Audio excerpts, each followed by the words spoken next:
Welcome to 314 days of the 15-day Flatten the Curve lockdown. I wanted to mention... Oh, now he cries. Shmoo, shmoo. Shmoo, shmoo. Shmoo, shmoo's bum. Oh, he's begging for the new cat's food. Right, so...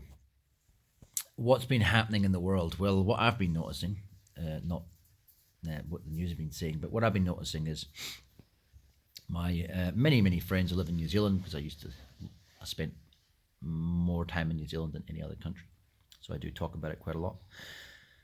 I'm noticing that there's all these concerts and things, and New Zealand's back to normal. Well, it's not really back to normal, it's back to more than normal, because it's more normal than normal, more human than human. When I see people talking about, oh look, this concert's on. Oh no, I missed that one. And one of my close friends, for example, who has been, I don't know. Sometimes even my smart friends become a little bit clueless to things. They don't see nuance. They don't see the little suggestive things that I pick up on. Anita, can you let Rumble out, please? He's crying at the door. Yeah. Thanks. Yeah. So the thing that I'm noticing about New Zealand. So here's one thing.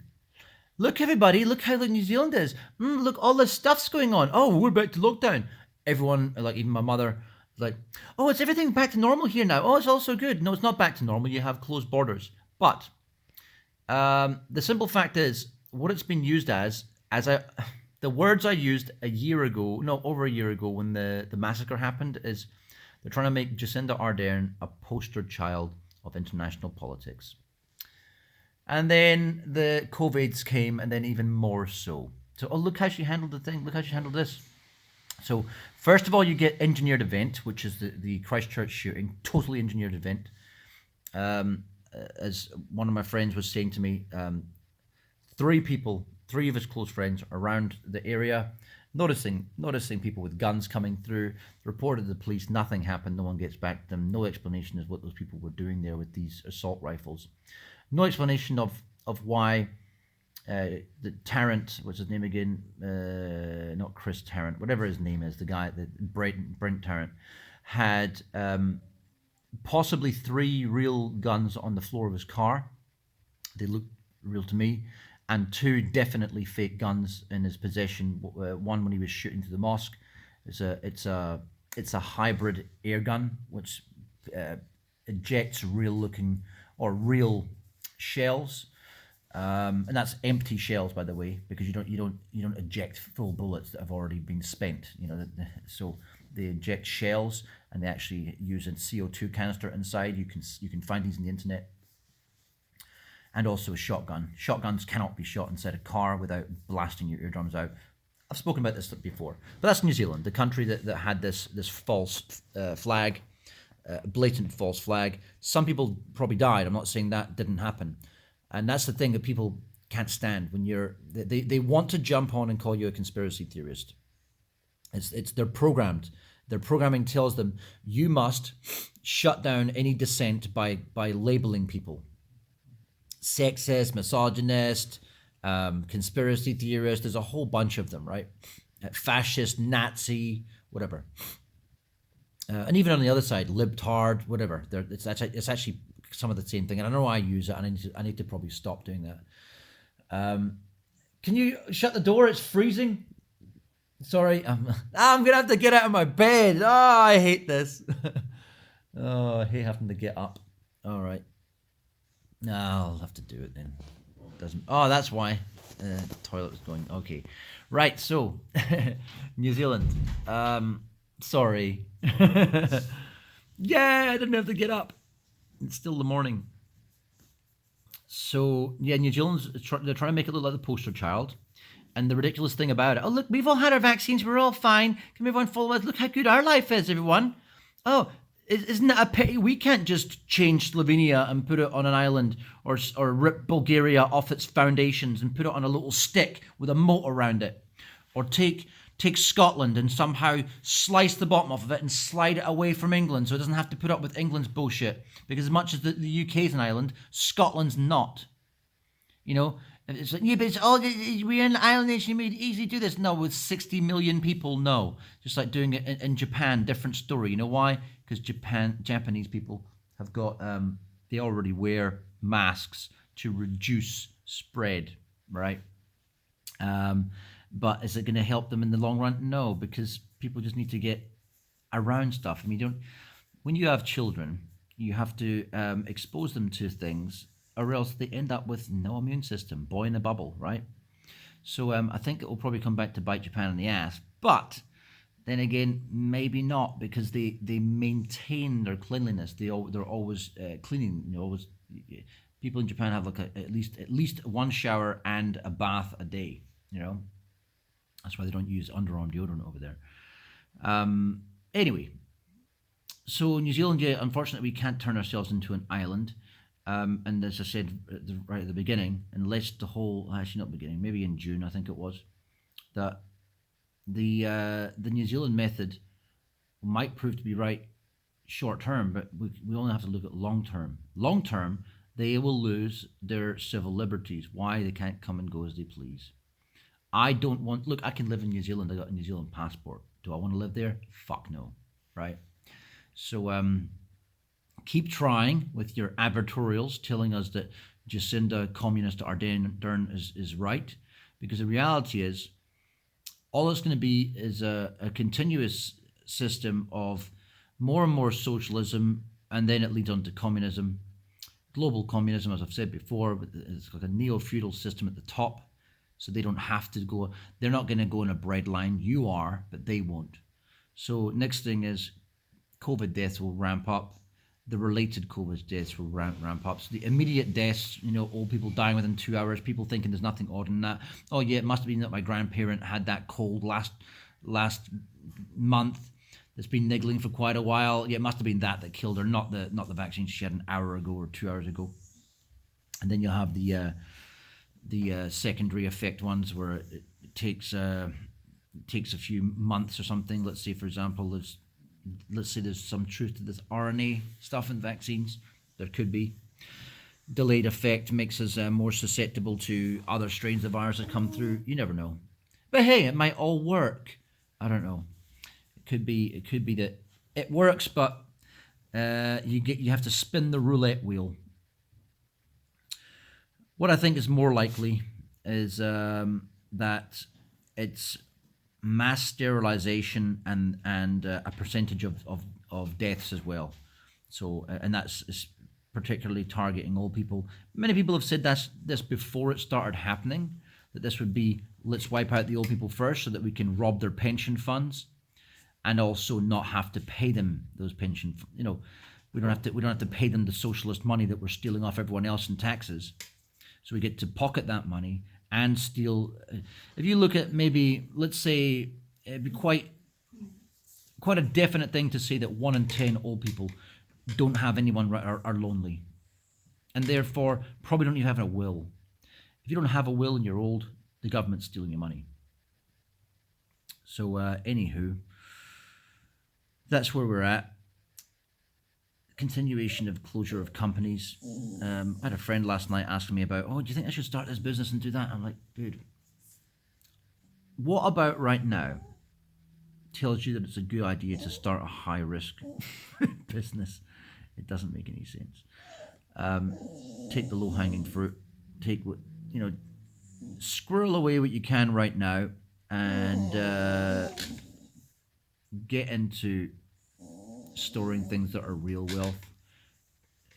Food, dried food, water cleansing stuff, something in your garden that allows you to take water up, so that and even a filter to clean it if you live in an area where the groundwater is not pure. Things like that, things that keep you in control of your own life, that you don't rely on the system for anything. Because realistically, in a lot of countries, just like you need this. Like in New Zealand, for example, people need a constant income. Like they get their $7,000. Oh yeah, they're so happy. Yeah, of course they were. Never mind hyperinflation on its way. But it allows the government to make it to look like they're benevolent, giving you something, when in actual fact they're giving you nothing. They're giving you nothing they didn't just create at will. And what that's the thing, right? You start locking up people for wrong think, for wrong speak.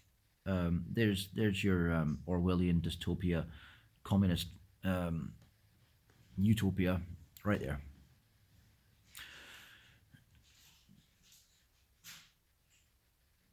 It's not benevolence when people give you something that didn't cost them anything. If I rob the guy next door and then I distribute, I keep my own wealth, but I rob the guy next door to give four of my other neighbors, so that those neighbors go, oh look what Craig gave us. Oh wow, hey, let's be on his side when shit falls apart.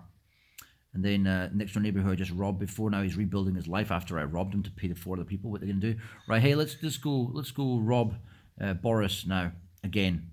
Are the four of you with me? Now Boris has got a couple of weapons. It doesn't matter now. I've got four other neighbours on my side because I shared my stuff, and I've already told them lies that it's because of them that him that they're starving, and he's the guy we need to attack. They didn't know that I robbed them before. It's kind of what's happening, just on a grand scale. And people are cheering him on. Yeah, get him off YouTube. Yeah, they deserve not to be heard. Just. This is the craziness that we're living in. Gullibility. But you know what I'm thinking right now? I'm thinking, I've been tired of waking up sheep for a long time. I'm tired of having sheep in my own family. Non-thinking automatons who actually are literally just directly related to me. And working out that they've done nothing good for my life, and that, and even more so, they actually have harmed my life many times. Most of these people. And then I think the friends. Then I think of subs, and then people in your what's it called, acquaintance network. So, do you want to spend some time? No, okay. Your acquaintance network. And I just think I don't want to put up with all this arguments and stuff the rest of my life. If they really believe in this stuff, yay, go take the vaccine. On you go, have it. I've always hated the fact that the world is so overpopulated and it's just getting worse and worse and worse. Now, okay, there's a bad side to this, because a lot of the overpopulation that I don't like is in populations that won't change because they're the bottom of the pyramid. They're the ones that the elite want to survive because they serve as armies because they're so easy to manipulate. But anyway, it doesn't matter. Still, mass killings, mass genocide. It's already happened. I mean, where I'm from in the north of Scotland was genocided. Now, someone was just mentioning this morning in a pro-independence page. Funny how all these shows are coming up, hosted by English people that are like, oh, love Scotland. They call it the charm offensive. It happens every single time there's any talk of devolution or independence in Scotland. They start like, oh, we're the same people. Oh, look, remember World War II, the stuff we've been through. Oh, Scots, oh, lovable rogues. It's a load of shit. And not to say that we don't have friends that are English, or that English people aren't living in Scotland, but good English people who are living in Scotland are always independent. They always want Scottish independence. They left England for a reason. But what the media tries to do is they try to bring up the wrong kind, which is the kind that want to live there to occupy it in order to stop it becoming independent, so it can't escape the control structure that they came from, that they don't even like, but they just don't want another country to get ahead. So we're all in this together, That's the kind of thing that those people will say. When people say that kind of thing, they're a fucking just a cunt. Sorry. Well, so these people are basically on a charm offensive to make things look a certain way. We've got, that somehow, by being ruled by the same people, we lose all that history. Somehow, by not being under the Queen, her paedophile club, and also the wider paedophile club of the English system of Lords and the House of Commons, massive paedophile network. and corruption network of money laundering and other financial crimes. Somehow, by not being under that and controlled by that, we will somehow, I don't know, I'll somehow stop liking my English family. I've got a lot of family in England. I'll somehow stop liking my English friends. Probably I'd say that the second biggest group of friends I have are English people after New Zealanders. Oh, no, probably South Africans and then English. But still, then you get my point. That's not the case. As I've said many times to people, I wasn't happy. I wouldn't be happy with England being run by Berlin or France or Paris, and that's the same thing. I'm not anti-French. I'm not anti-German, but I don't want England to be run by those countries. To be honest with you, I don't even want the north of England run by the south of England. It would be nice to see, I don't know, North England or Middleland. It used to be called Middleland actually. And that's why it's called the Midlands to this day. So to split off and become a separate country, as I said to another guy yesterday who was trying to gaslight and talk shit on my channel on YouTube. The one is Scotland didn't separate from England because get together with England because of the Darien scheme. It's a complete lie. England was actually in debt. Scotland was not in debt. So when the Union of Crowns came about, England had to come up with some money to equalise the monetary system when we joined our pounds together, because we already used the pound before we, from the 1600s or 1500s, I think it was. So that's a whole lie, this currency lie situation as well. Now we're in talks with the EU now about entering. I would say, it would be nice if the EU said, look, Scotland's already compliant. Let's fast track them in, given the fact that they'd be the only oil producing nation in the EU, because Norway's not in the EU. But the fact now that they sit there and say, it's going to be a sticky process because you have to get unhinged from the UK, then get your own currency, because no one's ever joined before without having their own currency. Why would you start your own currency just to move into the fucking Eurozone? What I would say is this: what Scotland needs to do. And by the way, I'm talking about, I know I've moved from COVID now to Scottish independence, but I'm trying to get people to understand the control mechanisms of this world. What I'd say is the EU has nothing great to give Scotland. It's got nothing bad to take away from Scotland either. Scotland's kind of one of those countries that's kind of should be neutral. We benefit if we enter, we benefit if we leave, if we're out of it. England has taken us out against our will. The EU have shown that they're just as bureaucratic as the UK is, except they don't rob our resources. That's the only difference. They don't steal our sovereignty. So England does those three things. Because the UK just means England. It just means England's ruling elite. The people are as much victim in England as anywhere else in the world. So, it's morning, right. So what Scotland should be doing is looking at the Norway model. What do Norway have? Or what does Switzerland have? Look at all the countries that are somehow freely operating within the EU, such as Liechtenstein or Luxembourg. There's other countries, Norway, maybe Iceland, see how they do things. Work out how things work with these countries that aren't fully in it, or even countries that are like Hungary that are still using the Hungarian forint. Do they still use forint, or have they gone to euro now over there? They still use forint. They still use forint, yeah. So they're not in the eurozone, right? So Scotland doesn't need to be in the eurozone. Okay, cool. Maybe Scotland should start moving its pounds straight over into. There's a strategy that they'll never get.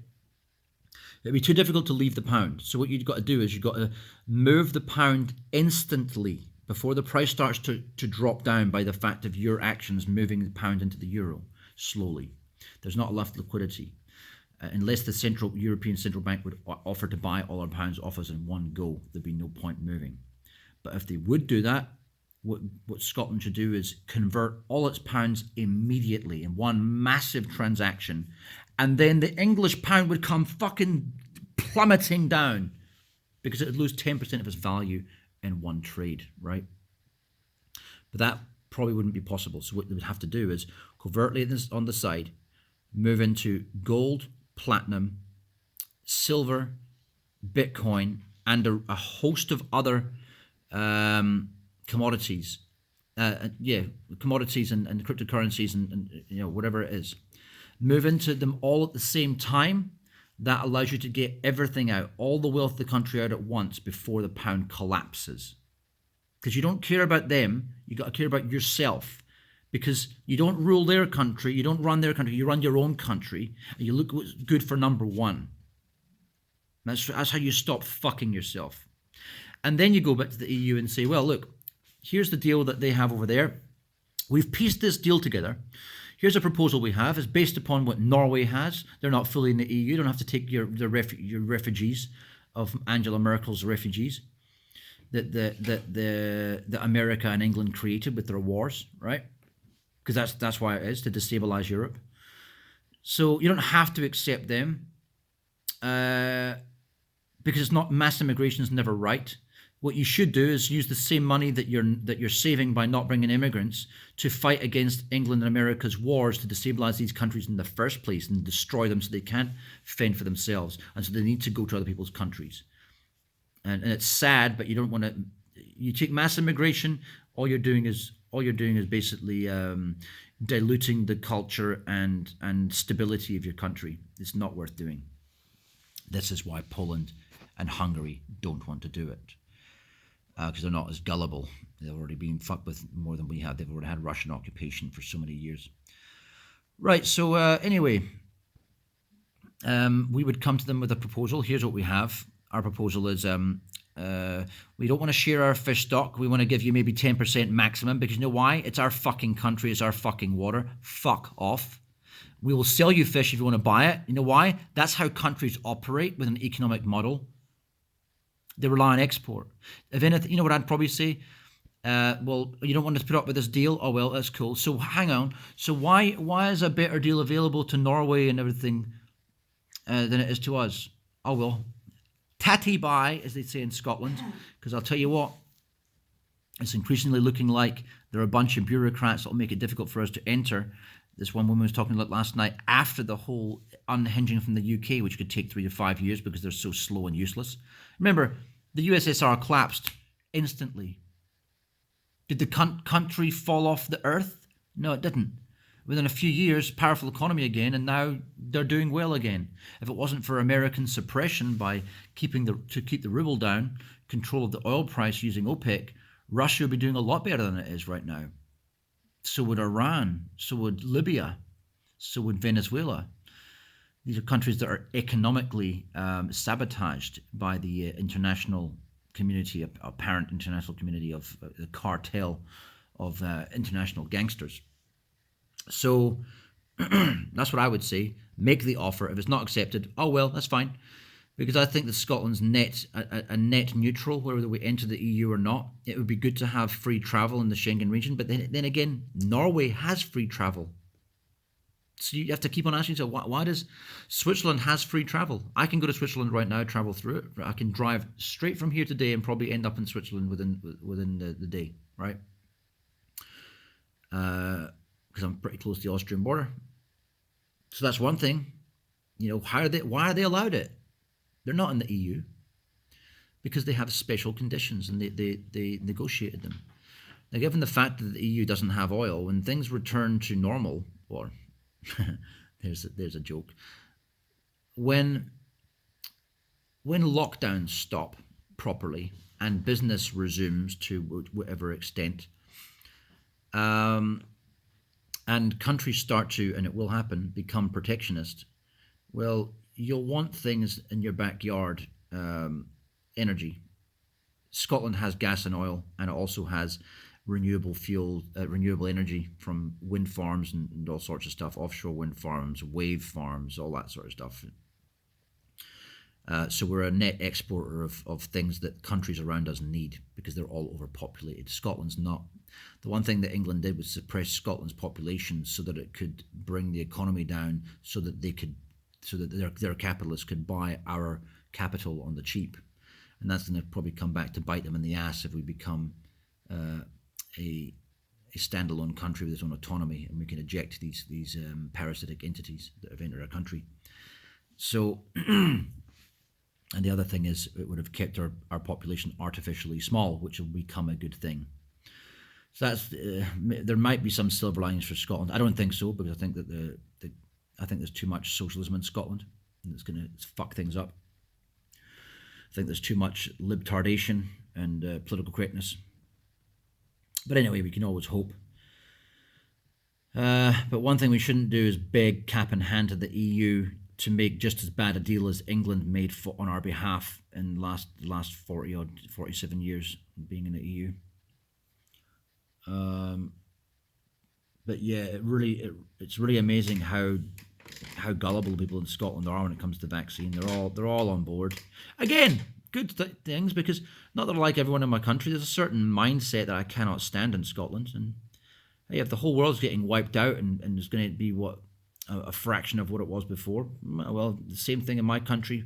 It was their decision to kill themselves. It's their decision to extinguish their lives to make way for people who actually want life, or want a good life, want to make the most out of the life that they've been given, and then move on to the next one, whatever it might be, or move on to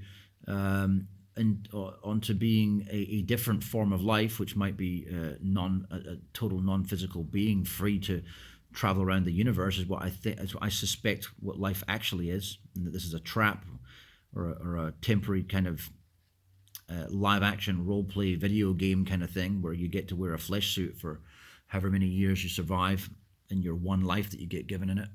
Your one credit, one up, the old video games. And I'm going to leave it there. I'm starting to ramble now, which tends to happen. Yeah. Have a good day.